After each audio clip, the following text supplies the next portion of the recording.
Hello, good morning students. हम पढ़ रहे हैं अकाउंट्स में बेसिक अकाउंटिंग टर्म्स। तो इसमें हम आगे बढ़ते हैं। अभी तक हम डिस्कस कर चुके हैं बिजनेस ट्रांजैक्शंस।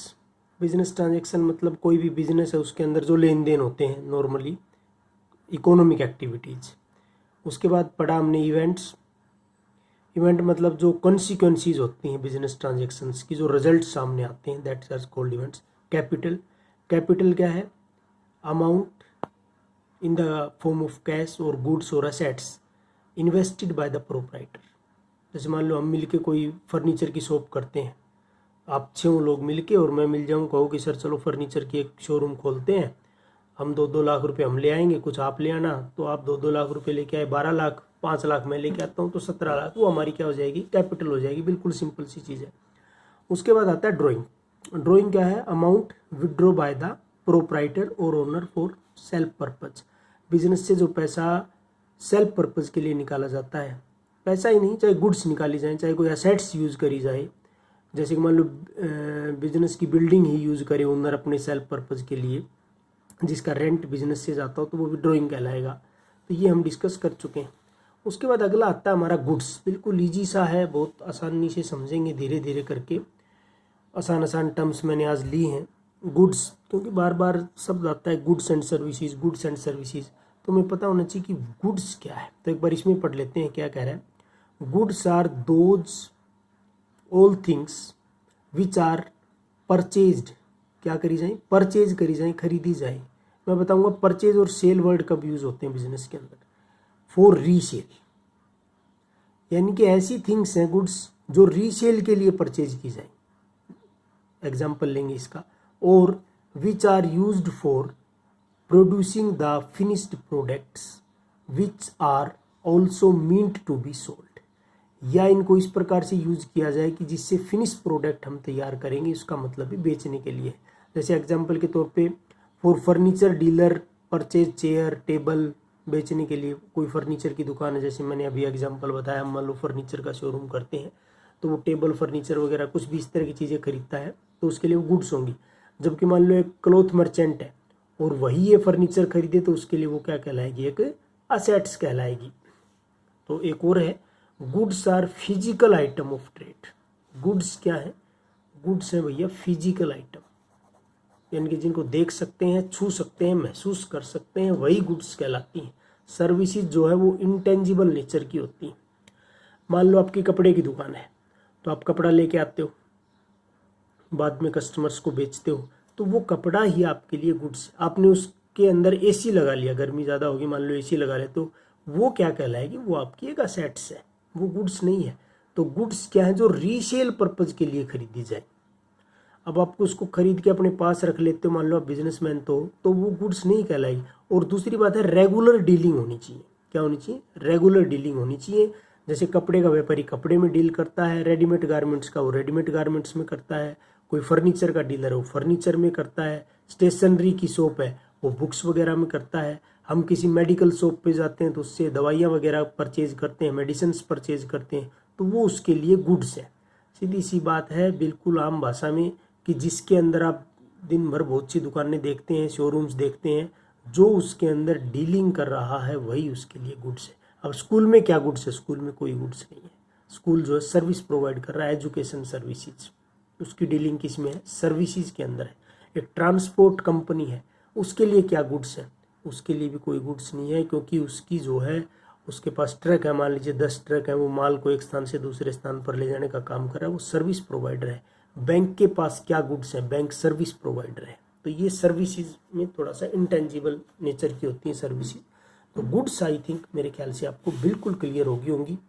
अब आप कहो कि जी हमने 10वीं की जो बुक्स हैं वो बेच दी, तो देखो हमारा रीसेल पर्पज हो गया। क्या वो गुड्स थी? नहीं भाई, वो गुड्स नहीं थी। वो आपने रेगुलर डीलिंग आप उसके अंदर क्योंकि नहीं कर रहे हैं, रेगुलर डीलिंग होना जरूरी है। आप कंटिन्यू खरीदते बेचते हैं, कंटिन्यू रोज का आपका एक काम है, तो आपके लिए बुक्स जो क्या हो जाएंगी? वो गुड्स, जैसे कि बुक सेलर के लिए होती हैं, गुड्स हो जाएंगी। उसके बाद आगे बढ़ते हैं। उसके बाद आगे है डेटर्स। इसको डेब्टर नहीं बोलना, डेटर्स, बी साइलेंट है इसके अंदर, थोड़ा ध्यान रखें।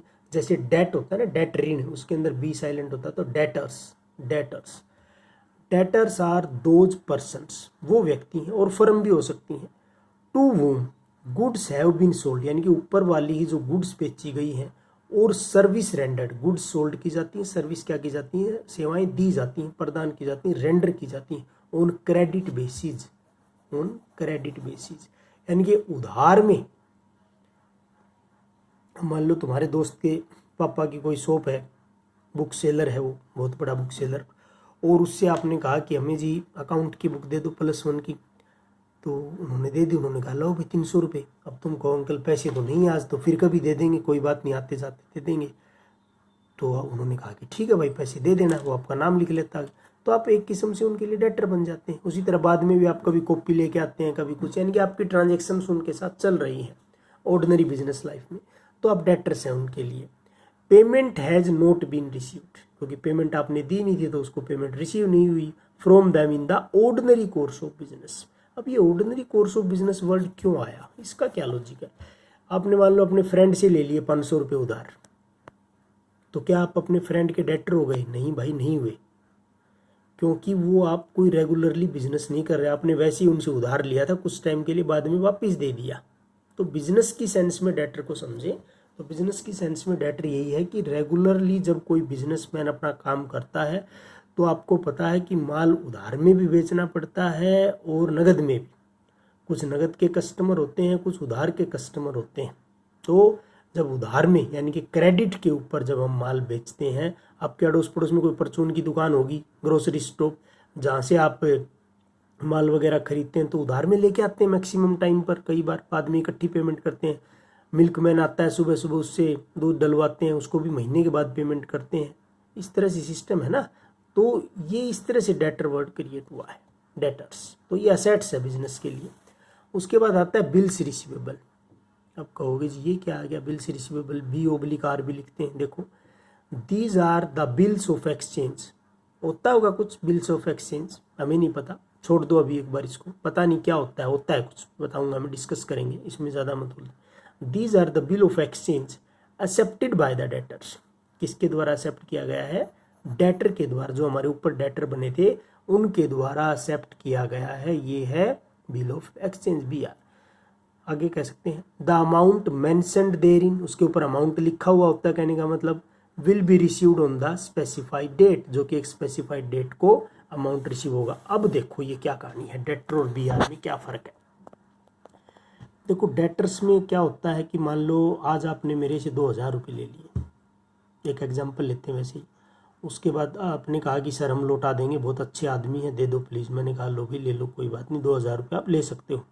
उसके बाद मैंने कहा कितने दिन बाद, कि जी 1 वीक के बाद हम खुद आके दे देंगे। तो 10 दिन तक आपका अता पता ही नहीं। तो 1 वीक के बाद मैं खुद गया पैसे लेने की, लाओ भाई वो पैसे दो मेरे 2000 रुपये। तुम कहोगे जी कौन से पैसे, वैसे हो कौन आप, पहले ये बताओ। तो मैं फंस गया उसके अंदर। मैं कहूँगा भाई मारे गए तो बड़े तेज़ बच्चे हैं, पैसे भी ले लिए, दे भी नहीं रहे, तो वो अनसिक्योर चीज़ हो गई। लेकिन वो डेटर के केस पे होता है। लेकिन BR के केस पे क्या होएगा, देखो आज तुमने मुझसे 2000 रुपये लिए, मैंने कहा रुको भाई एक बार अभी लेके तो जा रहे हो, पैसे तो मैं दे दूंगा तुम्हें, लेकिन मुझे थोड़ा सा कुछ लिखा पढ़ी करनी है। तुम कहोगे ठीक है जी क्या बात होगी। तो मैंने एक पेज सा लिया, ऐसे मान लो ये पेज ले लिया, इसके ऊपर इस तरह से कुछ लिखा कि भाई तुम लिखोगे, मान लो मैं लिखता हूँ कि I am giving you 2000 rupees for this date, for till date, कि इस दिन मैं 2000 रुपये दे रहा हूँ इस दिन तक के लिए, नीचे मेरे साइन और ऊपर आज की डेट, और फिर यहाँ पर आपके सिग्नेचर होंगे, आप साइन करोगे कि हाँ जी हमने आपसे 2000 रुपये लिए। तो उसकी एक कॉपी मैं रख लूँगा ओरिजिनल, एक कॉपी आपको दे दूँगा। अब मैं इस डेट के ऊपर जब आपसे पैसे मांगने जाऊँगा तो आप मना नहीं कर सकते, क्योंकि मैं आपको दिखा दूँगा कि देखो ये रहा बिल। तो यही बिल होता है। तो बिजनेस में क्या होता है, जब उधार में ट्रांजेक्शन होती हैं और जब सेलर का और बायर का जब फेथ ज़्यादा नहीं होता है, तो उस टाइम पे ये बिल्स रिसीवेबल एक एविडेंस के रूप में काम करता है, एक प्रूफ के रूप में काम करता है कि हाँ भाई ट्रांजेक्शन्स तो हुई है। तो पहली बात अब इसमें तो समझ लो ये कागज़ का टुकड़ा है, एक प्रूफ है। जैसे मान लो आप बैंक में पैसे जमा करवा के आते हो, बैंक आपको उसके बदले में रिसीट देता है कि हाँ जी पे इन स्लिप का पार्ट कि लो भाई जमा हो गए पैसे। उसी तरह ये भी है कि जब ट्रांजेक्शन करते हैं बिजनेस के अंदर तो एक बिल्स रिसीवेबल तैयार हो जाता है और उस पर दोनों पार्टियाँ साइन करती हैं ओरिजिनल किसके पास रहेगा? लेने वाले के पास। मान लो मैं हूँ लेने वाला, तो मेरे पास ओरिजिनल रहेगा और तुम्हारे पास उसकी फोटोकॉपी रहेगी या कार्बन कॉपी रहेगी। तो इसमें दोनों पार्टियां साइन करते हैं। समझ में आ गया होगा मेरे ख्याल से। और समझते हैं, मान लो ए और बी दो पार्टियां हैं। ए ने गुड्स बेची बी को, ए ने गुड्स सोल्ड करी किसको? बी को सोल्ड करी, लेकिन इसका इसके ऊपर फेथ नहीं है। 10,000 रुपये की गुड्स मान लेते हैं हम बेची हैं। तो उसके बाद ये क्या कहता है कि भाई रुक, मैं एक बिल लिखता हूँ तेरे ऊपर, एक बिल ऑफ एक्सचेंज लिखते हैं, उसके ऊपर साइन करके मुझे वापस दे देना। 2 महीने का टाइम है पैसे देने का। तो 2 महीने के बाद ए ये बिल लेके बी के पास जा सकता है कि भाई देखिए रहा बिल और मुझे अब पैसे चाहिए। यही BR होता है। और अगर इसके बाद भी पैसे ना दे तो कुछ लीगल फॉर्मेलिटीज़ हैं, वो बाद में हम डिस्कस करेंगे कि इनके क्या क्या होता है। तो आई होप कि आपको समझ में आया होगा। उसके बाद आगे बढ़ते हैं।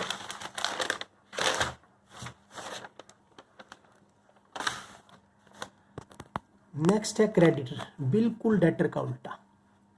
These are the suppliers from whom we have purchase the goods and services on credit basis, यानी कि जिससे हमने उधार में खरीदा है।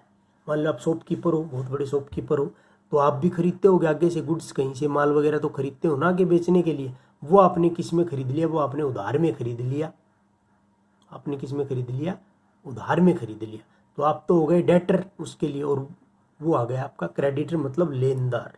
क्रेडिटर मतलब लेनदार, जिसको हमने पैसा देना है, वो हमारे क्रेडिटर हो गए। लायबिलिटीज क्रिएट हो जाती है ये। तो these are the supplier from whom we have purchased the goods and services on credit basis, जिससे हमने उधार के बेस पर हमने कुछ भी खरीदा, उधार में खरीदा। सीधी सी बात है, बाद में पैसा देना है।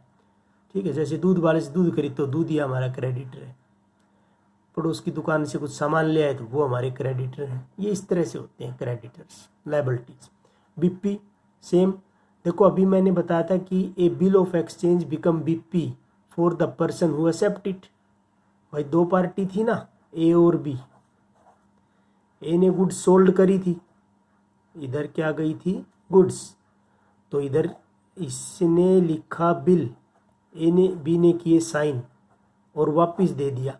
तो एक कॉपी इसके पास रहेगी, वो इसके लिए कहलाएगी बीपी, और इसके पास जो कॉपी है इसके लिए कहलाएगी बीआर। यानी कि इसके लिए तो ऐसा बिल है जो रिसीवेबल है, जिसका पैसा इसको मिलेगा, और इसके लिए ऐसा बिल है जो पेबल है, यानी कि इसका पैसा इसको देना। इसके लिए लायबिलिटी है। यही चीज एक ही है, उसका नाम बदल गया है।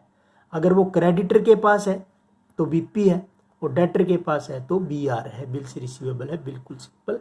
उसके बाद आगे लास्ट टॉपिक करते हैं आज का, sales. Sales are the total revenue from goods and services sold और प्रोवाइडेड टू द कस्टमर्स। अब सेल्स वर्ड किसके लिए होता है? सुने ध्यान से, मैं बताता हूँ। मान लीजिए अपनी किसकी शॉप है? बुक्स की शॉप है। तो जब हम बुक्स बेचते हैं, स्टेशनरी बेचते हैं, पेन, कॉपी, पेंसिल, ये चीज़ें जब देते हैं, कोई स्पेसिमेन, जिस तरह से जो भी कॉपीज वगैरह हैं, गाइड हैं, सारी चीज़ें, तो है सेल्स। अब मान लो उसके अंदर एक पुराना कूलर रखा हुआ था, अब आवाज़ ज़्यादा करने लग गया था, उसको हमने बेच दिया, तो क्या वो सेल्स है? नहीं भाई, वो सेल्स नहीं है। सेल्स केवल किसकी होती है? गुड्स की। और गुड्स कौन सी कमोडिटी हैं? जिनमें रेगुलरली डीलिंग होती है। क्या होती है? रेगुलरली डीलिंग होती है। जैसे फर्नीचर की शॉप वाला फर्नीचर में रेगुलर डीलिंग कर रहा है, तो उसके लिए गुड्स है। अगर वो अपना फर्नीचर बेचेगा तो ही वो सेल्स कहलाएगी। अगर उसने घर का एसी बेच दिया, पुराना हो गया था, बिल्कुल कबाड़ी को दिया, जिसको भी दिया, वो सेल्स नहीं है। आप समझ रहे हो ना? तो बुक सेलर के लिए बुक्स हैं, मेडिकल स्टोर के लिए जो मेडिकल के इक्विपमेंट हैं, जो मेडिसिन वगैरह हैं, जो दवाइयाँ हैं, उसको जब वो देता है तो वही सेल्स है। और इसमें टोटल रिवेन्यू का मतलब सेल्स के दो पार्ट हैं। कैश सेल्स भी हो सकती है, जिसको नहीं जानते उसको हम कैश देंगे। कई बार जो है बिजनेस को बढ़ाने के लिए, कस्टमर ज़्यादा से ज़्यादा जोड़ने के लिए हमें क्रेडिट सेल भी करनी पड़ती है। यार दोस्तों को भी क्रेडिट सेल करनी पड़ती है, उधार में भी देना पड़ता है। तो सेल्स में जो टोटल रिवेन्यू जनरेट होता है, जो पैसा आता है, वो cash sale plus credit sales दोनों से आता है। फिर से समझे, सेल्स वर्ड किसके लिए यूज होगा? सिर्फ गुड्स के लिए।